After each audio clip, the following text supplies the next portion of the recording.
This is the historic loop in Bluff. Howdy y'all, this is Donna with Shalom on the Roam, and in today's video I'm going to take you on a tour of Bluff Fort in Bluff, Utah.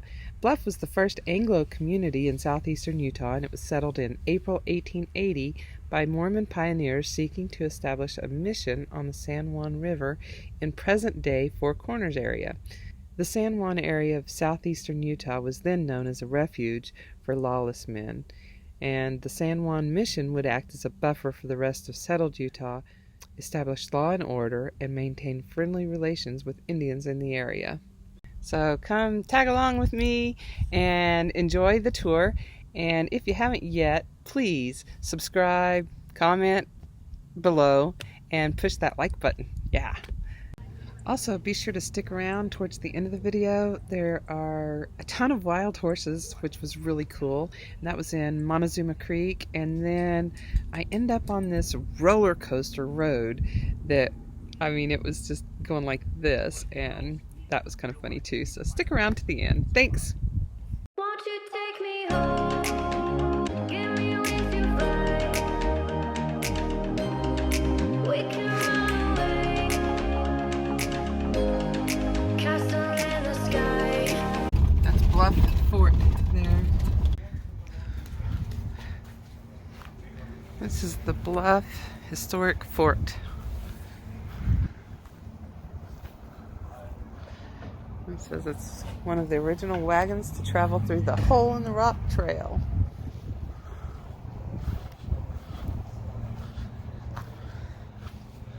It must be a scale. That's cool.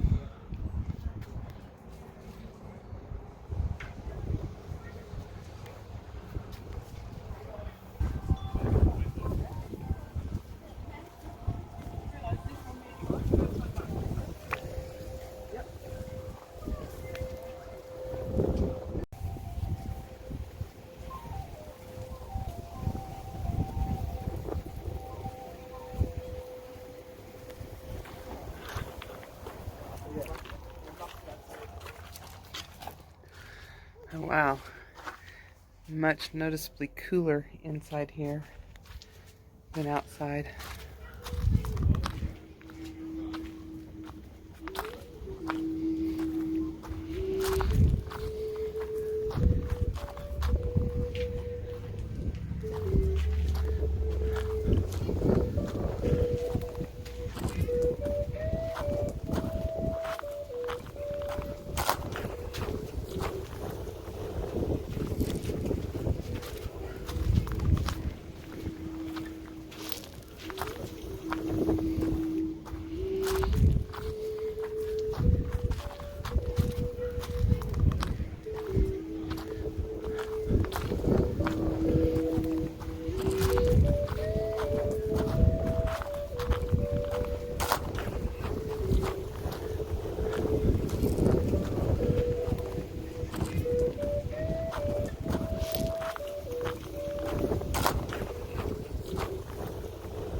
In the early 1890s, gold was reported as discovered along the San Juan River. Men broke and ran like mad from all around to stake a claim on the river before all the ground should be taken. From many states they came. They also came from Canada and Mexico, and a member of the royal family arrived from Norway. Also, one fellow who heard the call came all the way from New Zealand.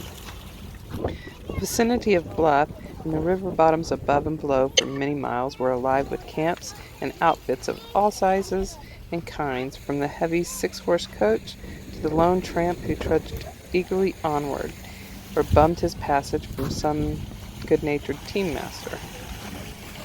In 1832, the Salt Lake Herald reported, "Sands are golden, but the canyons are inaccessible."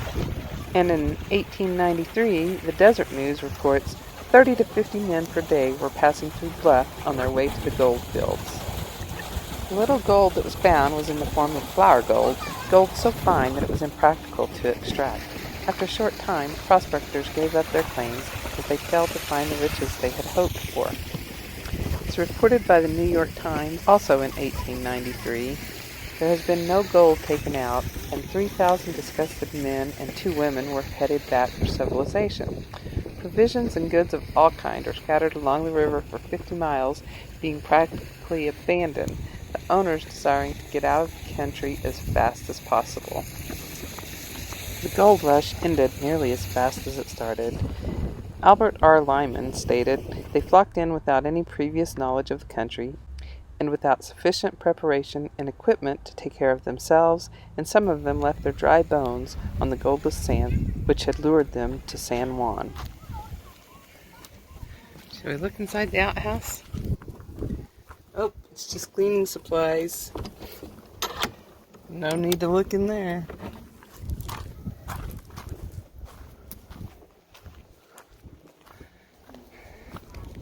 That's interesting. These wagons were donated from Germany.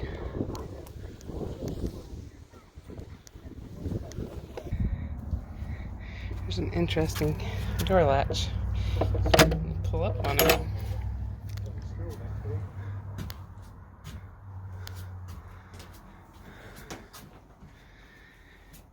Tiny home of the past, and now people are looking to do tiny homes in the future. I could live in here, but I would need a bed.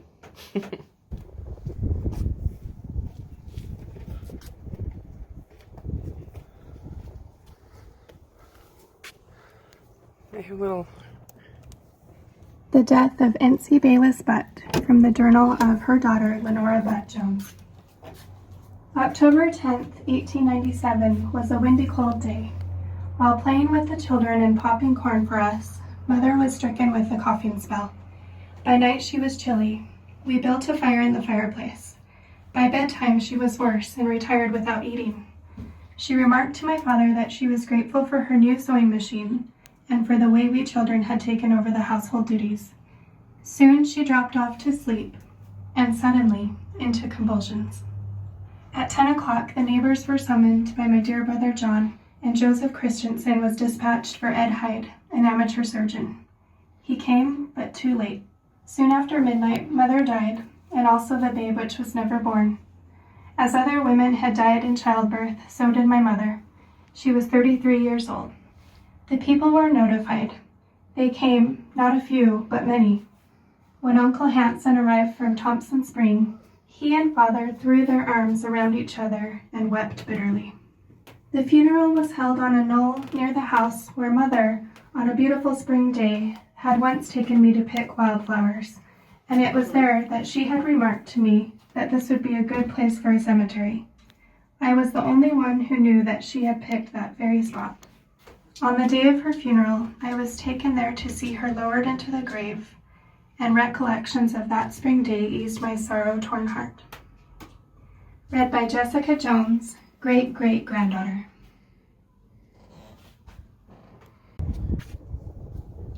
Frederick I. and Mary Jones. Description by Albert R. Lyman.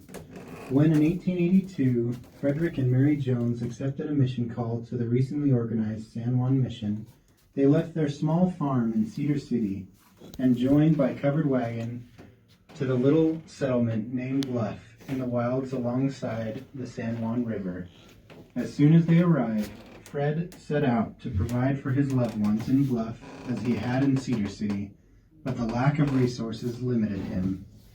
Fred had a garden, an orchard, and land in the field. His 2 rooms, like every other house in Bluff at that time, were built in the crooked and twisted cottonwoods that grew along the river, the kind that defy mechanical skill and mock artistic taste. The floors were dirt, but within these log walls prevailed the blessed atmosphere of home, without which even a palace is a desolate place to live. Even with its crudeness, there wasn't a home where more parties, more candy pulls, quilting, and children's gatherings were held than in the Joneses' home. With all the stark inconveniences and discomfort of life in the log shelters of faraway Bluff in the early 1880s, it was a life of peace and comfort compared to life among the rugged rocks and thirsty sands along the dim wagon tracks leading away in that direction.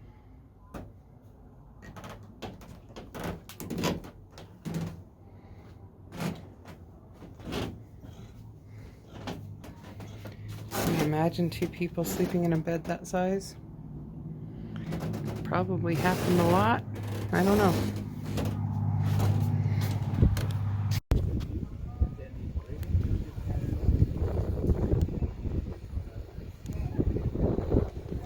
Early nomad life. Happened all the time.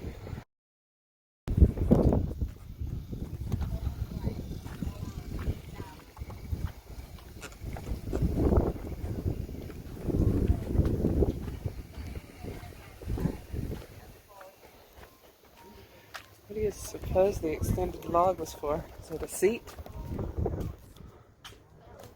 The determined pioneers who settled here were not solely interested in conquering the land.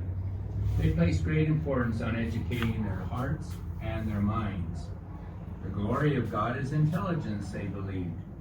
They had often been admonished to seek learning out of the best books by study as well as by faith. After they arrived, establishing a school became one of their first priorities, but reading and writing and ciphering, as it was called, were a bit different in 1880.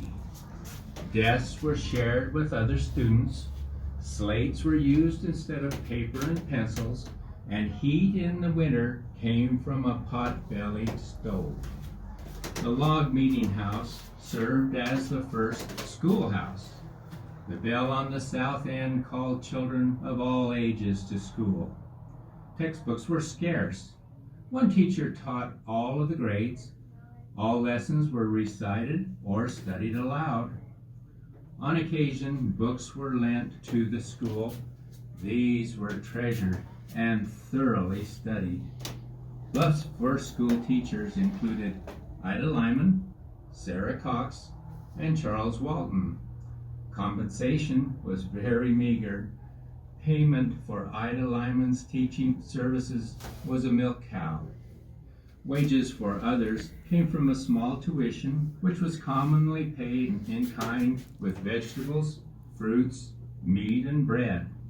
School activities included ball games, music lessons, and a mandolin and guitar club. When Charles Walton was the teacher, he held a community spelling school every Friday evening.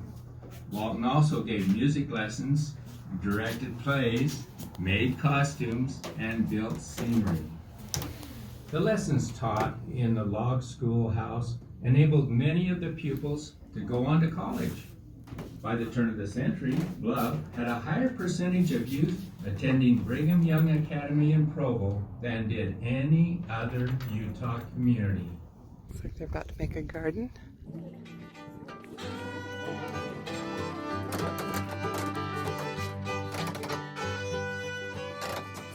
I like their picture hangers. That's pretty cool.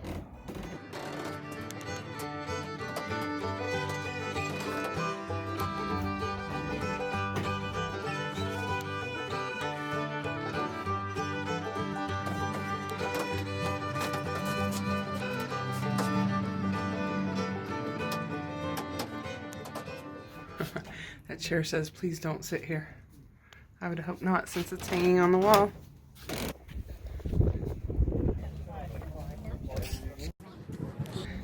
I'm skipping some of these because there are people in them.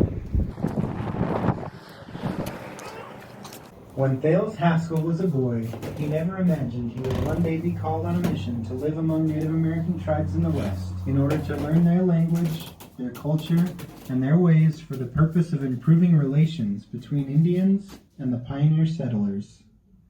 In 1855, Thales married Hannah Marie Woodbury, and they moved to a small settlement in southern Utah. Thales was away from home when a young Indian boy was visiting Hannah, and the boy removed one of the guns that Thales kept on a wall. The boy accidentally discharged the gun, and Hannah and her unborn child died from the gun wound. When Thales returned home, he was devastated. However, he did not seek retaliation on the young boy. Thales believed the boy's story that it was an accident, and he did not want the boy punished. In 1857, Thales married Margaret Joanna Edwards. Margaret was from Wales and adapted to life in the rugged West. She became a midwife and nurse to the settlers. In 1881, Thales was called to move his family to San Juan in the Four Corners region, where he assisted the settlement of Bluff. Often in danger, Thales was promised in a blessing that as long as he was obedient to the Lord, he would never be harmed by the Indians. That promise was fulfilled as he mediated between various tribes and the pioneers. Thales was well known as one of the best interpreters in the Mormon community. He spoke 5 Indian languages and earned the respect of many natives. Navajo Henry was emphatic in his praise of Thales. "Haskell," said Henry, "he all time no talk, and he good man." Mancos Jim, a veteran of all the old fights, never hesitated to declare when Haskell's name came up, "Me heap like 'em." As for Haskell, he humbly remarked, "It seemed to me that it was the Lord's will that I should be one to tarry with the Indians." In 1886, Apostle Erastus Snow paid a visit to Bluff and commented on the fact that Thales' family was not there. When Thales explained that they had moved to Colorado, Elder Snow inquired as to why Thales had not gone with them. Humbly, Thales answered that as he had not yet been released from his missionary service, he had not felt it proper for him to leave. On the spot, Elder Snow released Thales and encouraged him to join his family in Colorado, which he did, though not for long. In 1888, Indian trouble again became so bothersome to the Bluff settlers that they requested to church officials that Thales return. Obediently, Thales accepted the call to return to Bluff, and he did what he could to help restore peaceful relations with the local Indians.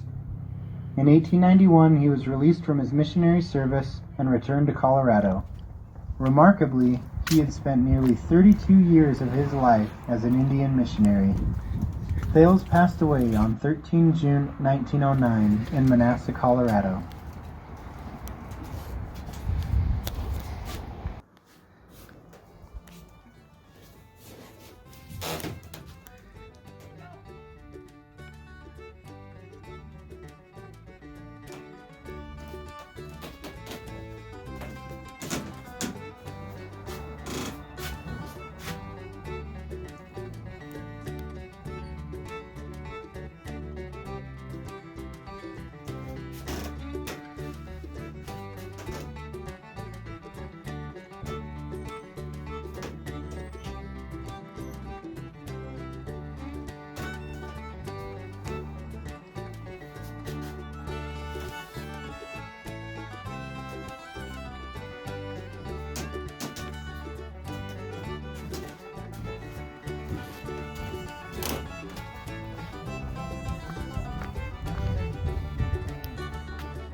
Boy, they had some creepy dolls. I'm sorry. That's just kind of creepy.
Well, that's kind of cool.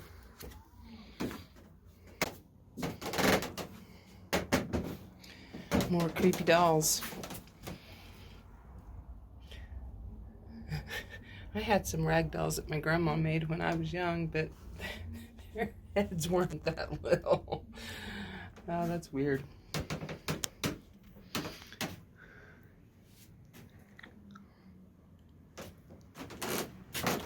It's a lumpy bed there. Upon the pioneers' arrival in the Bluff Valley, water for cooking and drinking was carried from the San Juan River. According to Mary McElprague Jones, water from the San Juan was so hard and muddy that cottonwood ashes were put in it to stand overnight, thus cleaning and settling it for morning use. Within weeks, wells were dug where water was found at depths of 16 to 20 feet. A large well in the center of the fort initially supplied water for all. As the pioneers moved from the fort, wells were dug on each town lot. In 1906, an artesian well was drilled east of town. By 1908, water lines from the artesian well were delivering water throughout Bluff. When restoration work began on this site, this well was just a depression in the ground. Excavation revealed the original stone walls of the well. For safety reasons, the well has not been excavated to its original depth.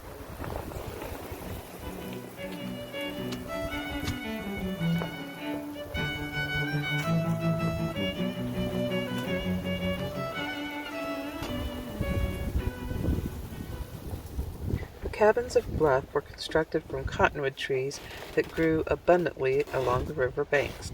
Each cabin's roof, which spanned the central beam and the outside walls, was constructed by covering tightly laid limbs with burlap, straw, and a thick layer of sand. The roofs provided good insulation, helping to maintain heat in the winter and protecting the inhabitants from the sun in the summer. But as for keeping out water during a heavy rainstorm, the roofs were of little value.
Wow, that's a lot of information about the Lyman family. I'm not going to be able to get a decent picture because of the sun.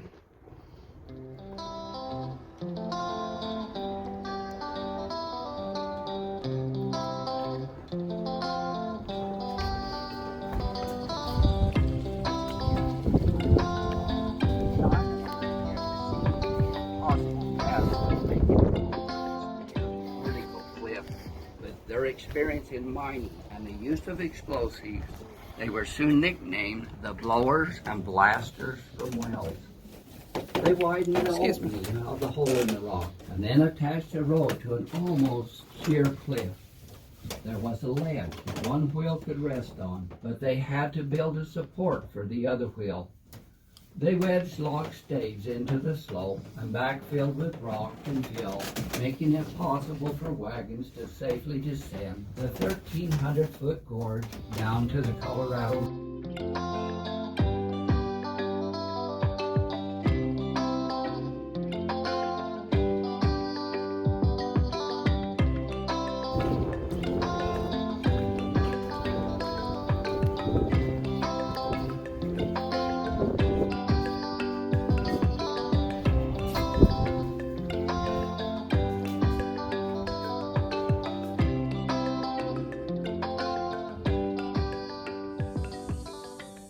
Okay, this is a taffeta cape. I can't imagine. I mean, it's so tiny. Wow.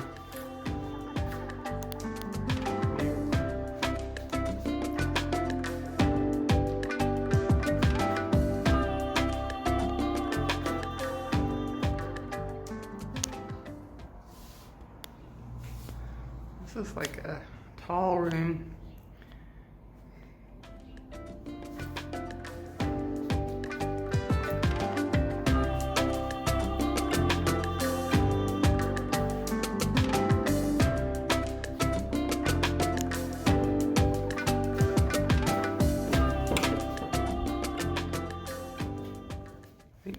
Cuman Jones must have had a few wives, at least two.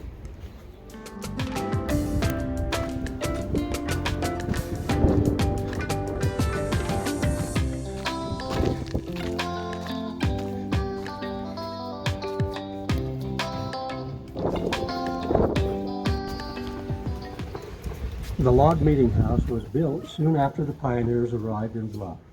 It became a place for meetings, dances,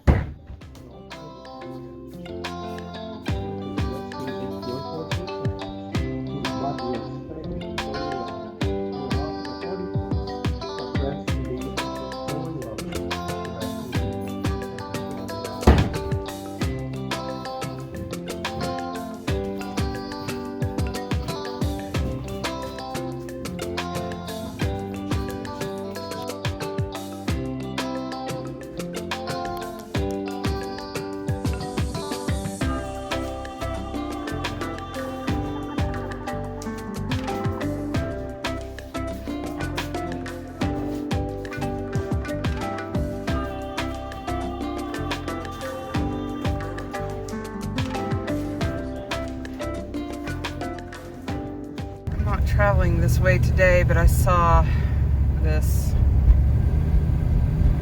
scene. Wanted to get at least a little capture of it. Just gonna go in here and turn around. Beautiful. And this says Bluff Dwellings Resort.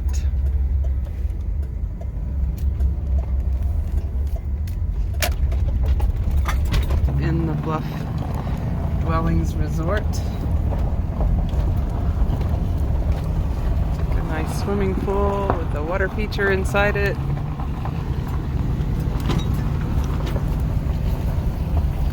There's a van person here with stuff hanging on the side of their van to dry, I guess. That's funny. They are just building this place up. Beautiful. Montezuma, or just passed through Montezuma, or Montezuma Creek, something like that, in Utah. Look, there's horses just right on the road, pretty much, including a little baby colt. Oh, so cute. Mama must have told it to go away. Wow, oh, that's so cool. Huh. I saw more horses outside of Montezuma Creek, not fenced in or anything, so it must be a wild horse area. You never know, it might not do it anymore, but this road, there it goes, the little one. This road is cracking me up. It's just super wavy. There's some more horses in the distance. My van is just like going around, doing like a roller coaster. It's like, woo, woo. More horses out there. I have seen so many wild horses since I left Montezuma Creek. There were those in town that I caught on camera, and then since then I've just seen a lot of them, most of them not even inside fencing, so that's why I would assume that they are wild horses. Earlier, right right before I turned the camera on, it was just non-stop, that up, you know, wavy. There we go, wavy, just really wavy. Okay.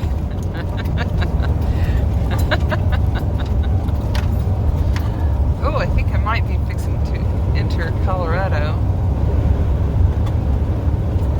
Montezuma County. And all of a sudden the road is better. Yes, I am now in Colorado. That's why the road got better. That's funny to me.